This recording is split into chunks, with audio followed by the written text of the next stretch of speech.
Muito bom estar aqui com vocês. Fazia tempo que eu não pregava no culto da noite e a gente está feliz de poder compartilhar uma palavra com você. E hoje eu estava até meio preocupado com essa palavra, na verdade, mais do que com a palavra, com algumas coisas que vão acontecer, ali meio com medo, mas Deus é bom e Ele nos enche de coragem. Quando uma criança encontra um brinquedo, eu não sei na experiência de vocês, com as crianças de vocês, mas normal é ela querer compartilhar esse brinquedo, brincar com alguém, ter algum amigo para brincar e vai dizer, eu encontrei um brinquedo massa, um jogo massa de PS4, sei lá o que é. Quando um jovem encontra um hobby ou uma série na internet que ele quer assistir na TV, o normal é ele querer compartilhar com os amigos, ou assistir uma série massa, ou então desenrolei um hobby massa. Quando um adulto encontra um restaurante que gosta, a coisa que ele quer fazer é dizer para os outros, rapaz, eu encontrei um restaurante massa que eu fui. Quando uma pessoa assim, mais do que adulto, eu não quero dizer o que é que a gente é assim, mas mais do que adulto está chegando, a gente encontra um médico, aí a gente fica, mas rapaz, eu vi um médico que eu acho que você merece ir.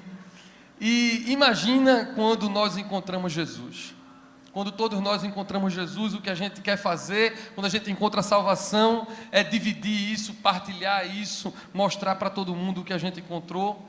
E às vezes, quando é no comecinho, muitos de nós nos tornamos até meio chato, meio monotemático. A gente diz que quando a pessoa está no primeiro amor, a gente fica parecendo vegano, ou coach, ou crossfiteiro, que a gente só quer falar de Jesus, só quer falar daquele negócio, né? Nada contra os crossfiteiros, eu sou crossfiteiro também.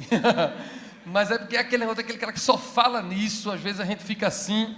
Assim foi André, irmão de Pedro, quando ele encontrou Jesus, ele correu para contar a Pedro, ele precisava contar para Pedro que tinha encontrado o Messias, e logo então Jesus chamou os discípulos para serem pescadores de homens.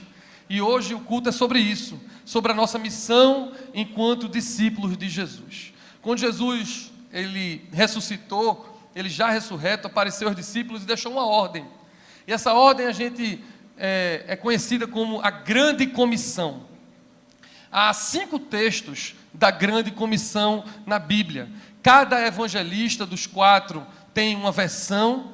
E Lucas, que além do Evangelho escreveu o livro de Atos, nós lemos aqui, o reverendo Mário Lessa leu, também dá uma outra versão da Grande Comissão, muito parecida com a que tem no livro de Lucas, está lá em Atos, que foi o que a gente leu. Então a gente tem 5 textos que falam dessa nossa missão enquanto discípulos de Jesus. Mas antes de a gente ver cada texto de Marcos, de Mateus, de Lucas, de João e esse texto de Atos que nós lemos, é preciso que fique claro que nós temos uma missão.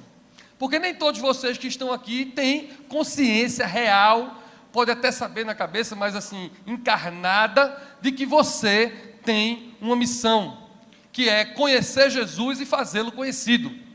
Essa é a nossa missão, conhecer Jesus cada dia mais e fazê-lo conhecido. Porque nós não podemos viver uma vida em si mesmada, autocentrada, eu encontrei Jesus e isso me basta. Nós temos uma missão e é preciso que a gente conte para as pessoas, porque é algo para além de nós mesmos.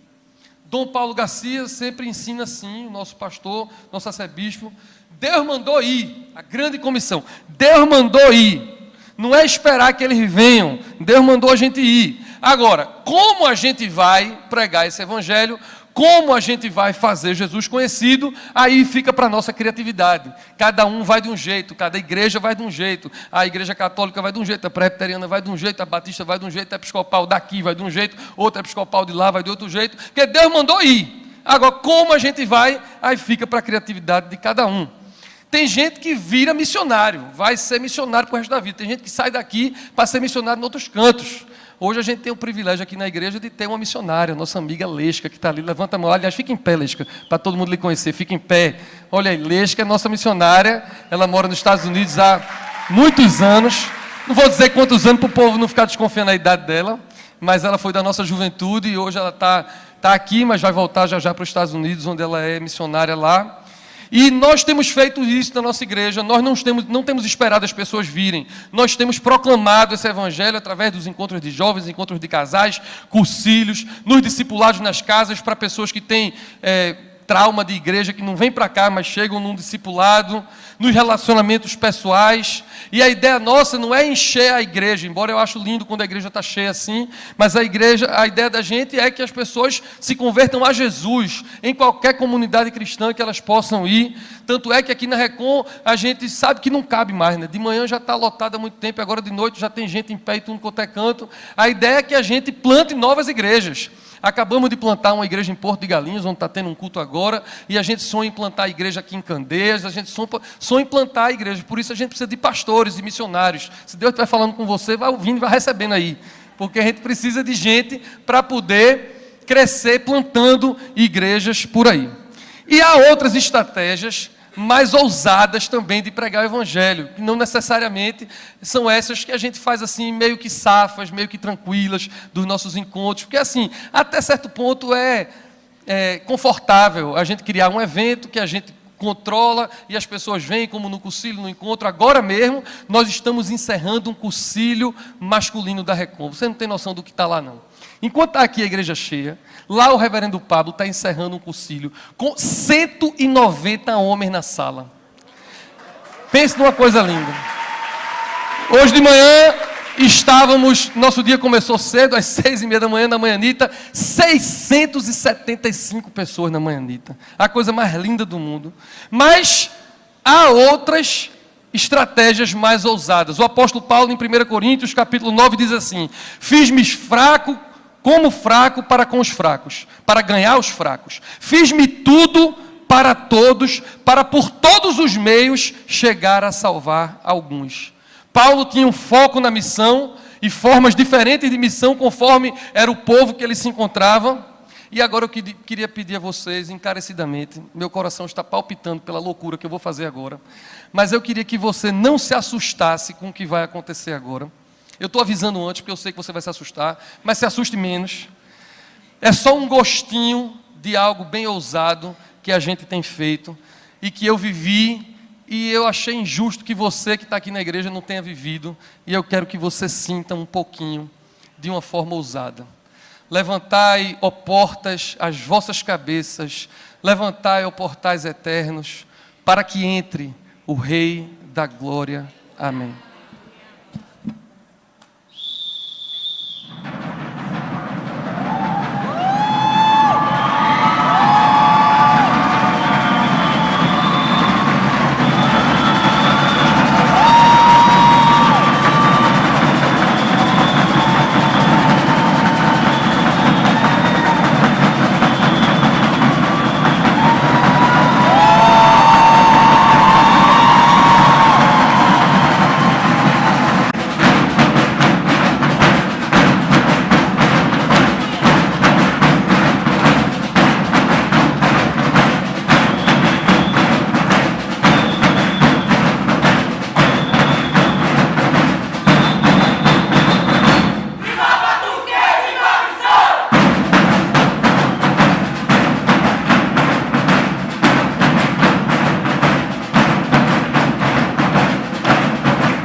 Se os bispos não me expulsarem daqui hoje,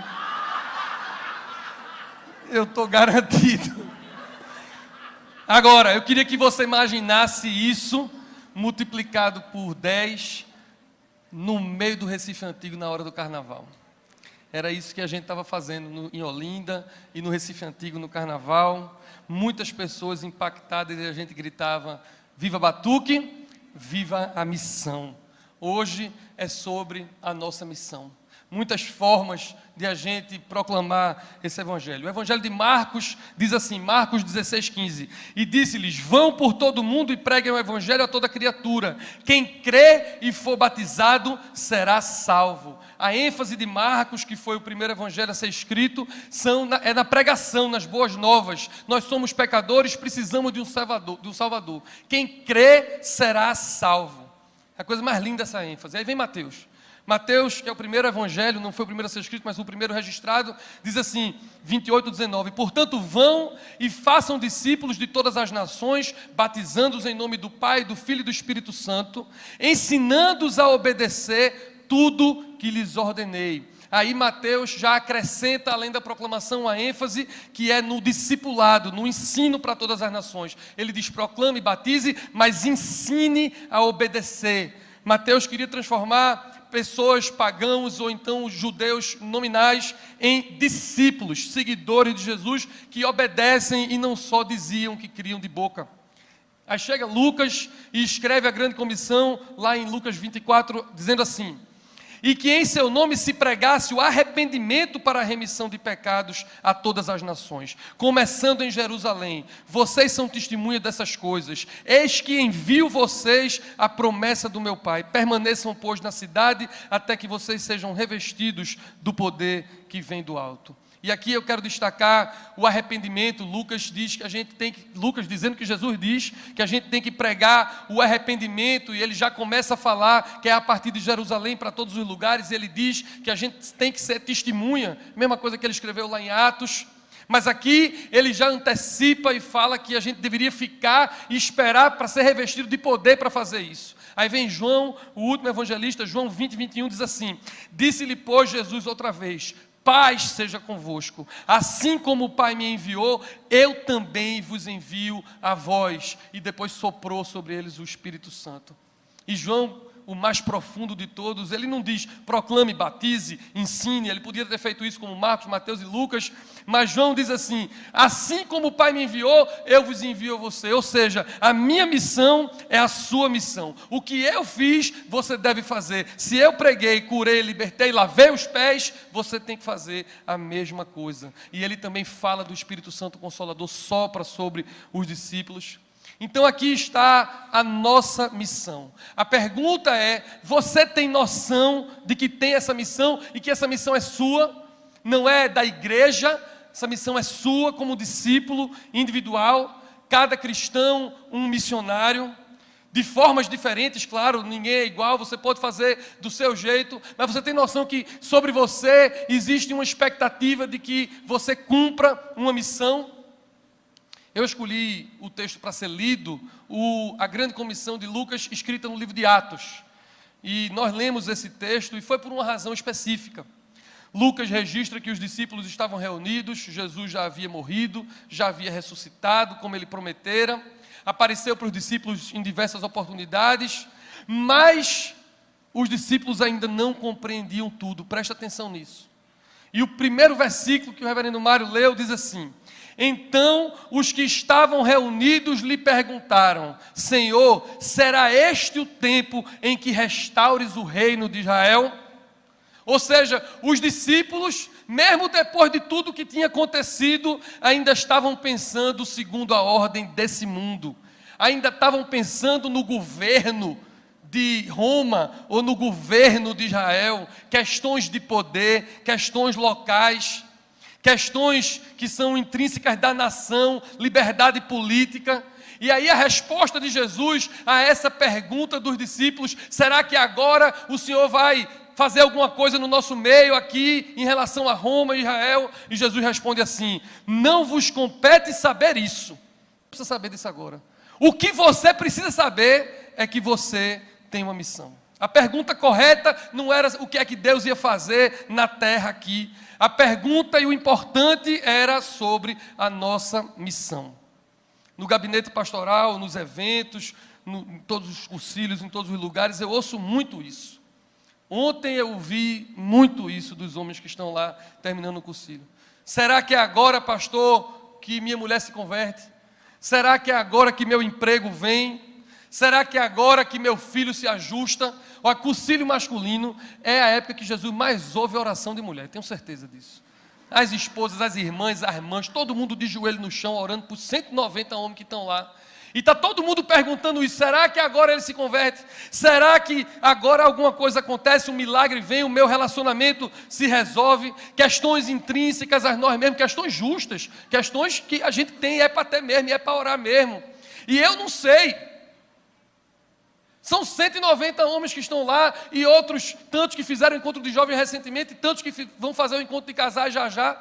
A gente nunca sabe a quantos vão se converter, vão se entregar, quantos vão mudar, nós não sabemos. Então quando as pessoas me perguntam, pastor, será que é agora que vai acontecer isso? Eu não sou um charlatão, eu não sou um maluco, eu não sou desses pastores doidos que querem manipular e ficam dizendo, agora que vem a sua vitória, abra sua mão, eu não sou desse, não consigo ser desse. Então quando a pessoa pergunta, será que é agora? A minha resposta é, não me compete saber, mas você tem uma missão.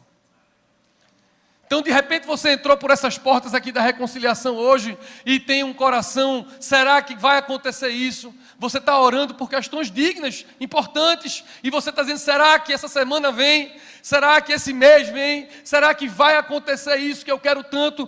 E eu estou aqui para dizer, não tenho a menor ideia, mas você tem uma missão. Você entra para resolver um problema e sai com uma missão. Deus pode dar o que você precisa, porque os discípulos estavam precisando um dia de uma pesca, tinham pescado a noite toda e não vinha nada, e naquele dia Jesus quis resolver esse problema. Jesus mandou Pedro jogar a rede para o outro lado, e o resultado foi uma pesca maravilhosa. Então tem hora que Deus dá, e logo depois diz para ele, mas eu vou fazer de você um pescador de homens. Mas tem hora que Deus não vai dar. Ou então tem hora que Deus vai responder como respondeu aos discípulos agora em Atos, não vos compete saber o que é que eu vou fazer aqui. Mas em todos os casos, quando ele deu a pesca maravilhosa, ou quando ele disse que não competia a gente saber, em todos os casos ele disse, mas você tem uma missão. Você vai ser pescador de homem. Você vai receber poder para ser testemunha. Qual é a missão? Ser testemunha. É para isso que a gente recebe o poder do Espírito Santo. O que é que uma testemunha faz? Conta o que viu. Conta o que experimentou, o que viu. Nossa missão é contar o que a gente viu Deus fazer em nós e nos outros. E a pergunta, você tem sido testemunha do que Deus tem feito? Todos os cultos aqui, nas igrejas episcopais, a gente termina com a seguinte frase, por favor, termine comigo, porque eu já estou ficando rouco. Ide na paz de Cristo.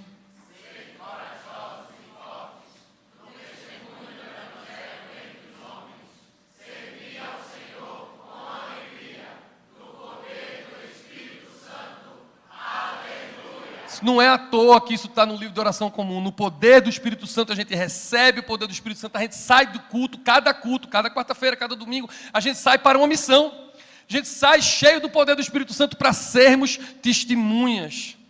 Agora, o detalhe desse texto, o detalhe incômodo, é que essa palavra testemunha foi escrita no grego, lá em Atos dos Apóstolos, ela tem um significado. E o significado dessa palavra, o original, a testemunha, lá é mártir, de onde vem Marte, martyrion, de onde vem a palavra mártir. Ou seja, nós recebemos poder para morrer. Ser testemunha é também estar disposto a morrer pelo que a gente crê. Mártires eram cristãos que morriam por professar a fé e por não negar a fé que têm. As pessoas eram levadas a mortes horríveis porque não negavam a sua fé. E diziam, negue sua fé e você vai ficar vivo. E eles preferiam morrer a negar ao Cristo que eles criam e ser testemunhas daquilo que Deus fez com eles e que ele via Deus fazendo com os outros. E muitos de nós negamos todos os dias a nossa fé. negamos como Cristo, ou como Pedro negou a Cristo. Alguns negam de forma direta, alguns negam simplesmente sendo agente secreto. É aquele camarada que ninguém sabe que ele é crente, ele é agente secreto. Mas, meus irmãos, você veio aqui hoje na reconciliação para sair daqui sabendo que você tem uma missão. Pastor, eu sou cristão, eu fiz o concílio, o encontro de casais, há tanto tempo atrás, tem 30 anos que eu fiz esse negócio. Eu aceitei Jesus, eu tenho fé, eu faço minhas orações, eu vou para o céu. Irmão, irmã, deixa eu falar um negócio muito difícil de a gente falar, porque o pastor quer ser gente boa com você. Mas se você não está em missão, tem algo errado com o seu cristianismo. Se você está muito confortável com a sua fé e acha que a missão é por doido feito eu, acha que missão é para os líderes, acha que missão é para quem é mais desequilibrado, mais radical um pouquinho, você fica muito confortável com o seu cristianismo, tem alguma coisa errada com o seu cristianismo, você não entendeu ainda o que é ser cristão. Porque o cristão está em missão. Amém? Onde é a missão? Em todos os lugares. A partir de Jerusalém e em todos os lugares do mundo. Judéia, que era o estado, Samaria e os confins da terra. Você vai fazer missão na sua casa, no seu trabalho, na sua faculdade, junto à sua família. Aonde você estiver, você faz missão. Agora tem um aspecto que eu quero destacar, é que nós somos um corpo. E às vezes a gente faz missão individual, todos nós temos que fazer isso, e muitas vezes nós nos juntamos para fazer missão, como essas coisas lindas que fizeram aqui agora. A gente faz isso em grupo, cada concílio, a gente tem uma equipe, faz missão junto, cada um faz de um jeito, não se meta no jeito do outro fazer missão, para de reclamar do outro, cada um tem um jeito de fazer. Mas a nossa missão aqui na Recon, nós os pastores e o bispo, Dom Ximenes, é equipar você para a missão. E é por isso que a gente tem uma escola bíblica dominical. Eu estou tão feliz hoje. A igreja estava, a EBD estava cheia, não estava, Marcos? Marcos mandou uma foto para mim da EBD cheia, agora, antes do culto. De manhã a gente teve a EBD. A gente tem, essa EBD fica ali no SEB, no Centro de Estudos Bíblicos do Alexandre Ximenes, e a diretora está ali. E eu fico tão feliz quando eu falo com o Uli e sei que está lotada a EBD, que está lotada a Escola Carisma, que é a nossa escola de Bíblia e vida cristã, e o CETEC, e tantas coisas que a gente está fazendo, porque a gente quer equipar você, a gente quer preparar você para que você sirva com alegria no poder do Espírito Santo. É muito bom isso. Você não pode ficar sem missão. Qual é a sua parte na missão? Comece a orar, comece a ficar atento. Eu vou terminar esse sermão dizendo que quanto mais maduros nós nos tornamos, nossa missão cada vez mais toma conta da nossa vida toda. Eu vou repetir. Quanto mais maduros nós vamos nos tornando, a nossa vida toda vai se transformando em missão. Por isso que eu não estou falando só para pastores, para líderes, eu estou falando para toda a igreja. Porque quando você tem essa noção, tudo que você faz vira missão. Tudo que você faz. Se você é médico, o fato de você ser médico, isso vai se tornar missão. Se você é um porteiro, você vai ser um porteiro com uma missão. Se você é um professor, você vai ter com uma missão. Um pedreiro, um músico, tudo que você for fazer, a missão vai estar envolvida no seu dia a dia. O pai e a mãe vão compreender que a parentalidade tem a ver com a missão. É missão sua ser pai, ser mãe. Você vai entender que cada papel seu, profissional, pessoal, relacional, tudo que você faz e que, em tese, não tinha a ver com a missão, você vai ficando maduro e vai entender que tudo tem a ver com a sua missão, porque tudo é sagrado, porque a terra toda é do Senhor. Não tem 1 centímetro quadrado da sua vida que Deus não tenha dito, é meu e eu vou usar para a missão. E o que Jesus disse aconteceu, viu? Jesus disse, recebereis poder ao descer sobre vós o Espírito Santo e vocês vão ser mártires e vocês vão morrer. O que Jesus disse aconteceu. Dos 12, porque tinham mais pessoas nesse dia ouvindo isso, mas dos 12 discípulos que vocês conhecem, 11 que a gente sabe foram martirizados. Só João é que a tradição diz que ele não foi martirizado, mas Pedro foi, Tiago foi, os 2 Tiago foram, todo mundo foi martirizado, morreram crucificados, uns de cabeça para baixo, apedrejados, a espada, cortadas a cabeça, todo mundo morreu pela fé que tinham abraçados. E eu vou dizer a vocês, hoje nós estamos aqui, século 21, é 21, né? Século 21. Eu não acho que você vai ser martirizado. Eu não acho que você vai ser martirizado assim, dessa forma raiz. Não vão lhe matar. Mas talvez parte de você seja martirizado. Ouça o que eu vou dizer agora, meu irmão e minha irmã. Talvez parte de você precise ser martirizado. Talvez parte dos seus sonhos, parte dos seus desejos, parte das suas vontades precisem morrer para que você não negue a fé que você tem em Cristo Jesus. E eu quero perguntar a você muito forte agora se você está disposto a morrer. Se você está disposto a renunciar a parte dos seus sonhos ou não. Um grande pai da igreja chamado Tertuliano dizia: o sangue dos mártires é a semente do evangelho. Quanto mais os mártires morriam no começo da igreja, mais a igreja crescia. Quanto mais perseguição tinha, mais a igreja crescia. E eu estou dizendo a você que não vai morrer com seu sangue de verdade, mas o produto das suas renúncias, o produto do seu não, o produto do que vai morrer na sua vida, vai ser a semente do crescimento dessa igreja. Essa igreja, a igreja de Cristo, não é a Recon, a igreja vai crescer a partir do momento em que você ficar disposto a receber poder para morrer. Ou para parte da sua vida morrer. Você é revestido de poder do Espírito Santo para aguentar qualquer renúncia, para aguentar qualquer não. E esse seu testemunho vai arrastar muitos. Você está disposto? Você está disposto a ser um pescador, uma pescadora de homens? Última pergunta. Você ama mais a Deus, que lhe dá uma missão, ao próximo que precisa da sua missão para servi-lo? Ou você ama mais os seus sonhos, os seus planos e aquilo que você preparou para você mesmo? Curve sua cabeça, vamos orar. Senhor, nessa noite aqui na Recon, sem meias palavras, é uma noite de missão. É uma noite de comissão. E eu quero te pedir, Espírito Santo de Deus, que o Senhor faça o que homem nenhum pode fazer, que pregação não pode fazer. Só o Teu Espírito Santo pode ir no coração de cada irmão e cada irmã que está aqui hoje. E talvez aqueles que tenham vindo com um desejo, com uma oração, com um clamor. E agora o Senhor está respondendo: não vos compete saber, mas você sai daqui com uma missão.